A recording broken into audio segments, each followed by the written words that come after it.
Hello guys and welcome back to Shikha classes. इस video में हम स्पीच साउंड्स के क्लासिफिकेशंस पढ़ेंगे। तो बेसिकली स्पीच साउंड्स दो तरह के होते हैं, कॉन्सोनेंट एंड वॉवेल। वैसे तो आप जानते ही हैं that there are 44 speech sounds, जो हमने फर्स्ट वीडियो में डिस्कस किया था फोनेटिक्स के फर्स्ट पार्ट में, और पिछले वीडियो में हमने डिस्कस किया था यानी फोर्थ पार्ट में that what are the organs जो इन्वॉल्व्ड होते हैं in the production of speech sounds. तो इट्स बेटर कि अगर आप वो सारे वीडियोस देख लो तो आपकी अंडरस्टैंडिंग और भी क्लियर होगी। नाउ सबसे पहले वॉवेल और कॉन्सोनेंट साउंड के स्पीच प्रोडक्शन में क्या डिफरेंसेस होते हैं वो समझते हैं।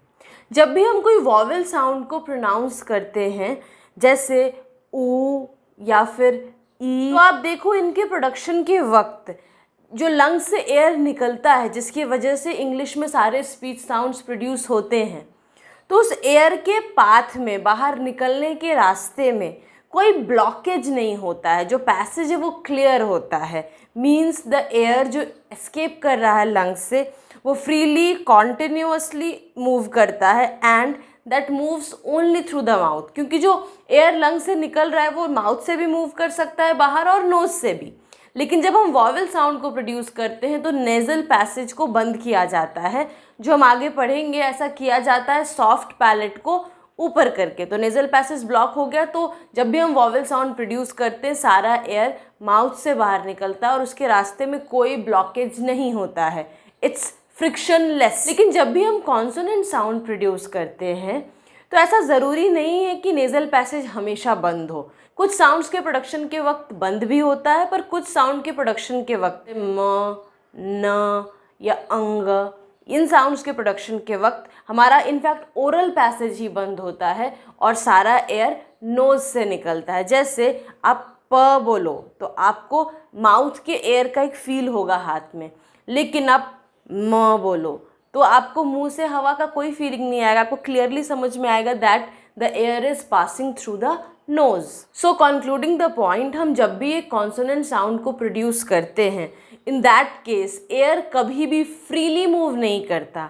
यानी कि एयर के पैसेज में या तो कंप्लीट ब्लॉकेज हो सकता है ओरल या नेजल किसी एक पैसेज में, या फिर एयर जिस रास्ते से गुजर रहा है वहाँ पे एक नैरोइंग हो सकती है, या फिर क्लोजर के बाद अचानक से एक रिलीज हो सकता है। तो ये जो एयर के पैसेज में नैरोइंग है या क्लोजर है, या फिर एयर को सिर्फ नोज से रास्ता मिले बाहर निकलने का, इन सभी केसेस में there is a production of lot of friction. जैसे कि फ, जो कि हम एक स्मॉल एफ जैसे लेटर से रिप्रेजेंट करते हैं इस साउंड को। तो आप देखो, आप जब भी फील जैसे बोलते हो, फ साउंड आप प्रोड्यूस कर रहे हो, तो लोअर लिप हमारे अपर टीथ के एकदम नज़दीक आ जाता है और एयर बहुत मुश्किल से बाहर निकलता है। So there is a lot of friction. फ sound that is a consonant sound. But यही हम मान लो फील है तो फ में ब्लॉकेज है, पर ईल में आप देखो कि कहीं पर भी ना टंग ऊपर टच कर रहा है ना लिप्स पूरा क्लोज्ड है। तो जब ई साउंड प्रोड्यूस करते हैं तो उसमें एयर के पैसेज में कोई ब्लॉकेज नहीं है, तो ई sound that is a vowel sound. Now let's come to the point of description of the consonants. जब भी हम एक कॉन्सोनेंट के टाइप को स्टडी करने जाते हैं, so we have to consider 6 points in our mind. These are the 6 points. The air stream mechanism. हमने पहले की वीडियोस में भी डिस्कस किया कि इंग्लिश में जितने भी स्पीच साउंड्स होते हैं उनको प्रोड्यूस करने के वक्त एयर लंग से निकलता है। Means the air that we are exhaling out, जो हम बाहर निकाल रहे हैं, उस एयर की मदद से स्पीच साउंड्स प्रोड्यूस होते हैं। और इसीलिए that air stream is called pulmonic air stream, because वो जो मूविंग करंट ऑफ एयर है वो लंग्स से निकल रहा है। And pulmonic word means related to lungs, and since the air is coming from the lungs, तो वैसे एयर स्ट्रीम को हम पल्मोनिक एयर स्ट्रीम बोलते हैं।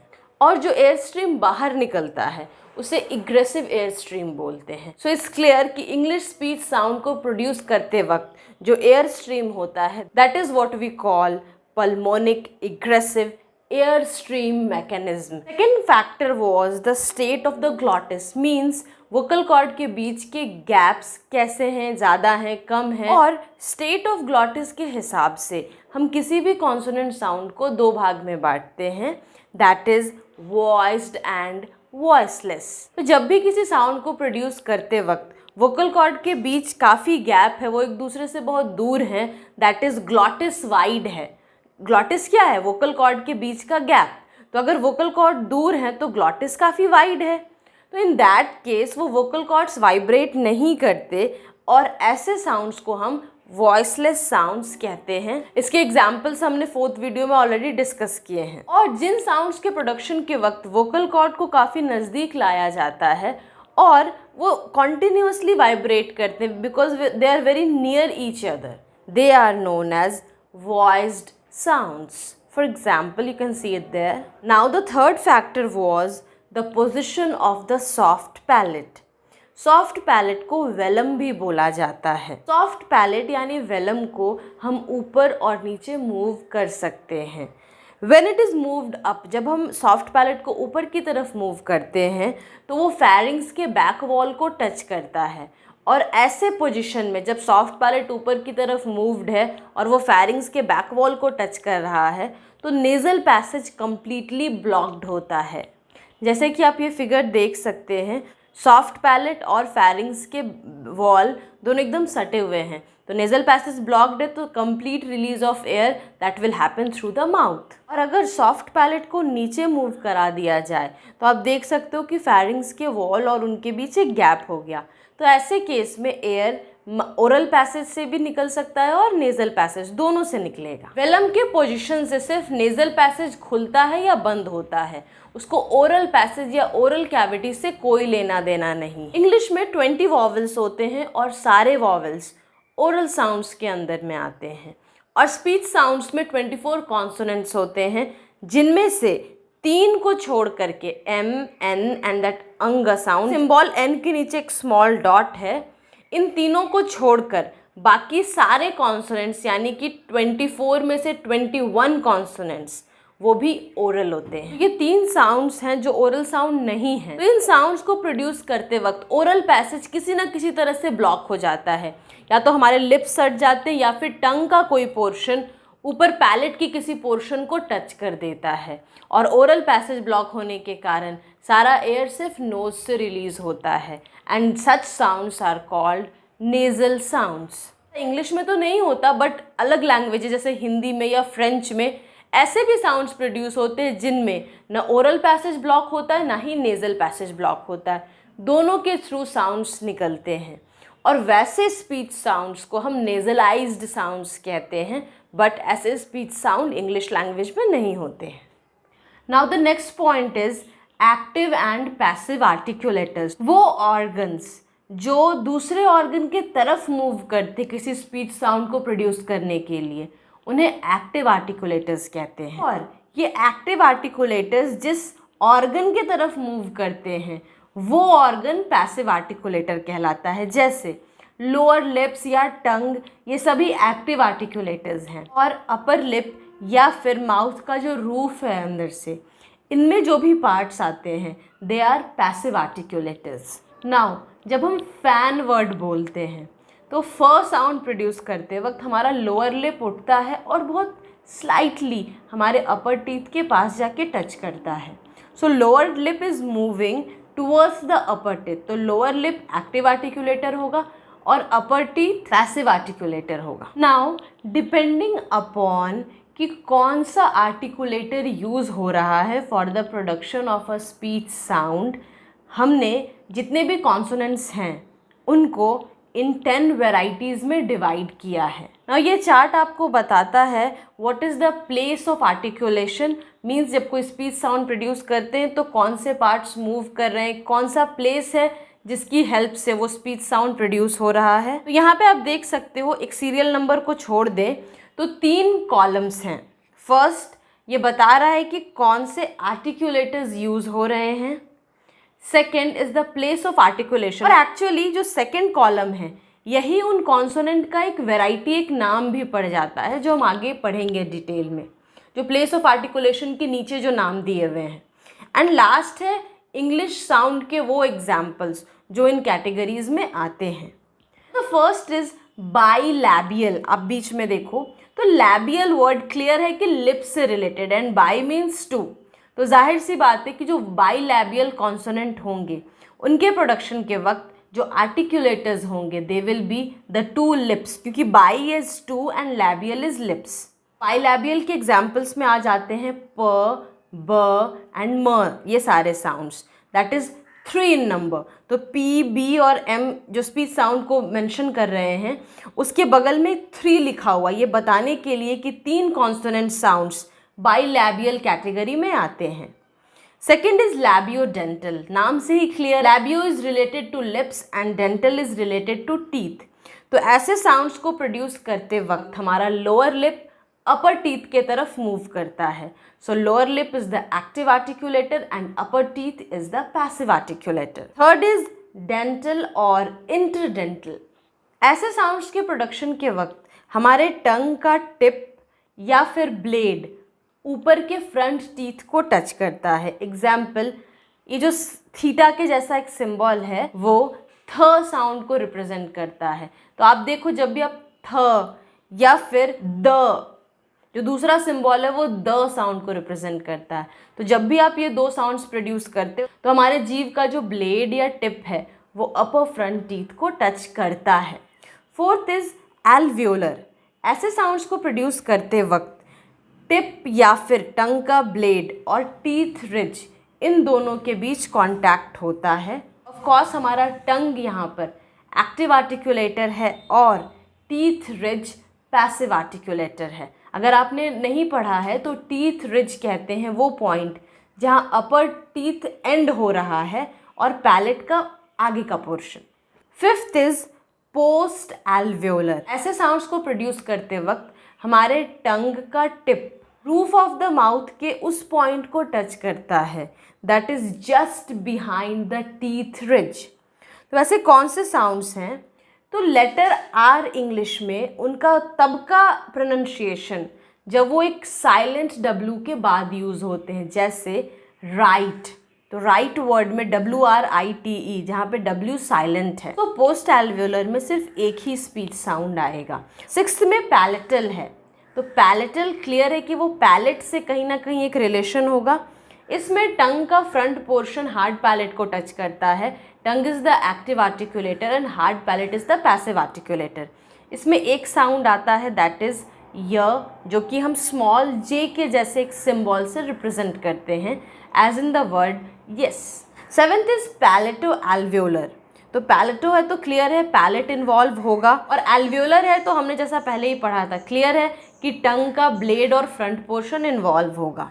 तो ऐसे साउंड्स को प्रोड्यूस करते वक्त हमारे टंग का ब्लेड और फ्रंट पोर्शन मूव करता है towards the teeth ridge and hard palate. तो टीथ रिज और हार्ड पैलेट पैसिव आर्टिकुलेटर हैं और टंग एक्टिव आर्टिकुलेटर है। एग्जाम्पल, श एज इन शाइन, च।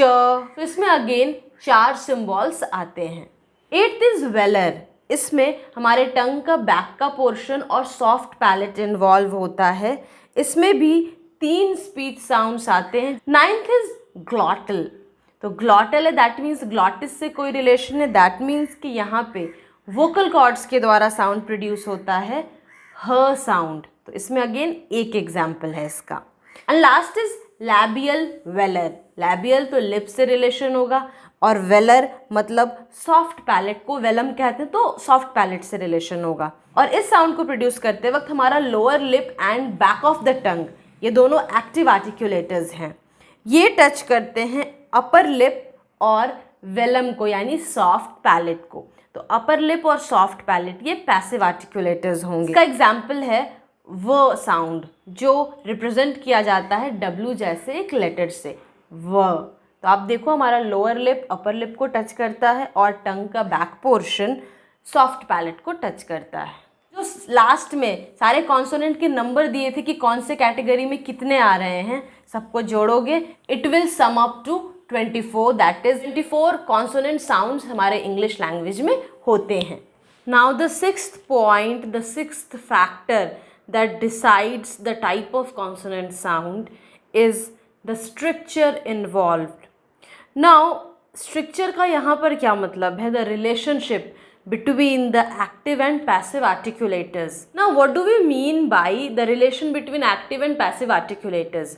Now हमने ये चीज़ तो समझा कि स्पीच साउंड के प्रोडक्शन के वक्त एक्टिव आर्टिकुलेटर को पैसिव आर्टिकुलेटर की तरफ मूव किया जाता है.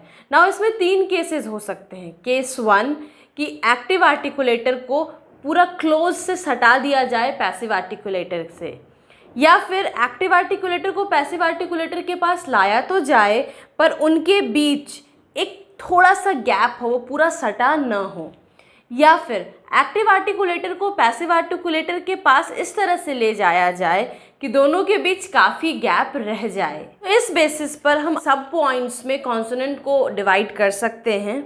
द फर्स्ट इज प्लॉसिव और स्टॉप, दैट इज़ इसमें कंप्लीट क्लोजर होता है और फिर सडन रिलीज होता है ओरल पैसेज का. तो पहले ये बंद है तो कंप्लीट क्लोजर है ओरल पैसेज का और फिर सडन रिलीज है. तो ज़रूरी नहीं है कि ऐसा लिप से ही हो, हम डिफरेंट आर्टिकुलेटर्स से के हेल्प से भी अपने ओरल पैसेज को पहले क्लोज करके और फिर सडन रिलीज कर सकते हैं एयर को, जिससे कि एक ये स्ट्रॉन्ग एक धमाकेदार वॉइस आए with lots of friction like प, ब, ट, इस तरह के साउंड्स. Second is एफ्रिकेट. इसमें कंप्लीट क्लोजर तो होता है जैसे प्लॉसिव में होता है, पर रिलीज स्लो होता है, एक सडन रिलीज ऑफ एयर नहीं होता है. That is what do we mean by slow release. That means slow release of air. Like will we say श, हमारे टंग ऊपर टच करते हैं रूफ ऑफ द माउथ को और उससे ब्लॉकेज होता है एयर पैसेज का और फिर स्लो रिलीज होता है. इसमें 2 कॉन्सोनेंट साउंड्स आते हैं. Then is nasal sounds. Nasal sounds में ओरल पैसेज कंप्लीटली क्लोज हो जाता है, there is complete oral closure. तो नेजल साउंड्स हमने पहले ही पढ़े, 3 होते हैं, म, न एंड अंग. Then is fricative sound. इसमें क्लोज अप्रॉक्सीमेशन होता है. जब ये साउंड हम प्रोड्यूस करते हैं तो एक्टिव और पैसिव आर्टिकुलेटर कंप्लीट सटता नहीं और इसीलिए एयर पैसेज ब्लॉक तो नहीं होता, पर उनके बीच का गैप बहुत कम होता है. किनके बीच? एक्टिव और पैसिव आर्टिकुलेटर्स के बीच, जिनके वजह से एयर बहुत फ्रिक्शन से वहाँ से पास करता है. तो इसीलिए इन्हें फ्रिकेटिव्स भी कहा जाता है. ये सारे कॉन्सोनेंट साउंड्स इसी कैटेगरी में आते हैं. फ. तो आप देखो लिप्स और अपर टीथ कंप्लीटली सट नहीं रहा है, एक नैरो गैप रह जाता है and air passes through a lot of friction. Next is frictionless sounds. इसमें ओपन अप्रॉक्सीमेशन होता है, मतलब कि एक्टिव आर्टिकुलेटर पैसिव आर्टिकुलेटर के पास तो जाता है पर इतना गैप रहता है कि एयर फ्रीली बाहर निकल सके और इसीलिए इसमें फ्रिक्शन नहीं होता है. ऐसे साउंड्स को फ्रिक्शनलेस, कॉन्टिन्यूएंट्स एंड सेमी वॉवेल्स भी कहा जाता है. बट मेनली आपने जो नाम सुना होगा ओपन अप्रॉक्सीमेशन के थ्रू जो साउंड प्रोड्यूस होते हैं उनका, दैट इज़ अप्रॉक्सीमेंट्स. तो इसमें वही र साउंड जो हमने पढ़ा था, जो W साइलेंट होता है, उसके बाद जब जो साउंड प्रोड्यूस होता है as in the word right, तो वहाँ पे ये अप्रॉक्सीमेंट है. और सेमी वॉवेल 2 होते हैं, एक य स्मॉल j के जैसे सिंबल से रिप्रेजेंटेड हैं एंड दूसरा सेमी वॉवेल होता है व जो W जैसे सिंबल से रिप्रेजेंटेड है. The 6th type will be lateral consonant, जिसमें कि पार्शियल क्लोजर होता है. ओरल पैसेज का सेंट्रल पार्ट तो पूरा ब्लॉक्ड हो जाता है, लेकिन साइड से, मतलब जब आप टंग के बीच का पोर्शन ऊपर टच कराओगे रूफ ऑफ द माउथ में, तो साइड में एक ओपनिंग रह जाती है, इसलिए पार्शियल क्लोजर लिख रहे हैं. As in the pronunciation of the sound ल, एज इन लेट. किसी भी कॉन्सोनेंट को हम 3 टर्म डिस्क्रिप्शन या 3 टर्म लेबलिंग कर सकते हैं. किस आधार पर? जो हमने स्टेट ऑफ ग्लॉटिस के आधार पे 2 भाग में बांटा, that is voiced and voiceless. Then place of articulation में हमने जितने टाइप्स पढ़े and then manner of articulation में हमने जितने टाइप्स पढ़े. यहाँ पे जो चार्ट दिया है उसमें सारे कॉन्सोनेंट साउंड्स के ये 3 टर्म डिस्क्रिप्शन मेंशन्ड हैं. आप चाहो तो स्क्रीनशॉट ले लो. अब 1-2 एग्जाम्पल्स के थ्रू से डिटेल में समझते हैं. जैसे फर्स्ट साउंड है प, उसमें लिखा है वॉइसलेस, बाइलैबियल एंड प्लॉसिव. मीन्स कि वॉइसलेस का मतलब कि जब इन साउंड्स को प्रोड्यूस करते हैं तो हमारा ग्लॉटिस वाइड होता है, हमारे वोकल कॉर्ड के बीच काफ़ी स्पेस होता है और एयर आराम से पास कर जाता है, वोकल कॉर्ड्स को बहुत वो डिस्टर्ब नहीं करता, वाइब्रेट नहीं करवाता. नाउ बाइलैबियल मीन्स कि इस साउंड के प्रोडक्शन के वक्त हमारे दोनों लिप्स यूज होते हैं। प, the lower lip is the active articulator and the upper lip is the passive articulator. Then plosive, तो प्लॉसिव हमने पढ़ा था कि इसमें क्या होता है, ब्लॉकेज होता है, क्लोजर होता है ओरल पैसेज का, और फिर सडन रिलीज होता है, प। उसी तरह से बाकी के सारे भी 3 टर्म डिस्क्रिप्शंस हैं। मुझे ऐसा लगता है कि इन सभी चीज़ों को याद करने का सही तरीका ये है कि पहले जैसे ग्लॉटिस के हिसाब से वॉइस्ड और वॉइसलेस में कौन कौन से आते हैं वो आप लर्न कर लो। फिर प्लेस ऑफ आर्टिकुलेशन के हिसाब से जो वेराइटीज़ हैं उन सारे वेराइटीज़ के नाम आप लर्न कर लो, और किस वेराइटी में कौन से कॉन्सोनेंट साउंड आते हैं वो लर्न कर लो। एंड देन फिर जो थर्ड बेसिस है क्लासिफिकेशन का, मैनर ऑफ आर्टिकुलेशन, तो इस हिसाब से भी जो 6 या 7 जो वेराइटीज़ होते हैं उनके नाम याद कर लो, और उसमें कौन कौन से कॉन्सोनेंट साउंड आते हैं वो याद कर लो। एंड देन फाइनली ये जो फाइनल जो चार्ट मैंने आपको दिया 3 टर्म डिस्क्रिप्शन, वो इतना लर्न करने के बाद वो आप खुद से ही हर एक कॉन्सोनेंट साउंड का बता दोगे। तो आप ये 3 टर्म डिस्क्रिप्शन वाला चार्ट लिख लो या स्क्रीनशॉट ले लो, और फिर आप एक साइड उसका कवर कर दो और सिंबल देख के खुद से माइंड में सोचो कि इसका 3 टर्म डिस्क्रिप्शन क्या होगा। और हाँ, अगर आपको कोई डाउट रह गया हो, feel free to mention it in the comment box below, या फिर आप मुझे फेसबुक पेज पर मैसेज भी कर सकते हैं, लिंक नीचे डिस्क्रिप्शन में दिया है। और हाँ, ये पूरा वीडियो देखने के बाद आपके लिए यूज़फुल रहा हो और आपको ऐसा लगता है कि आप मुझे फाइनेंशियली सपोर्ट करना चाहो, तो मेरा UPI ID डिस्क्रिप्शन में दिया है। हाँ, if you want to purchase the notes on the topic phonetics, पूरा कंप्लीट नोट्स, तो आप मुझे मेल करो and then I will explain you the proceedings. See in the next video with a new topic, जिसमें कि हम vowels को classify करेंगे, उसके टाइप्स को समझेंगे। Till then keep smiling, have wonderful days and thanks for watching.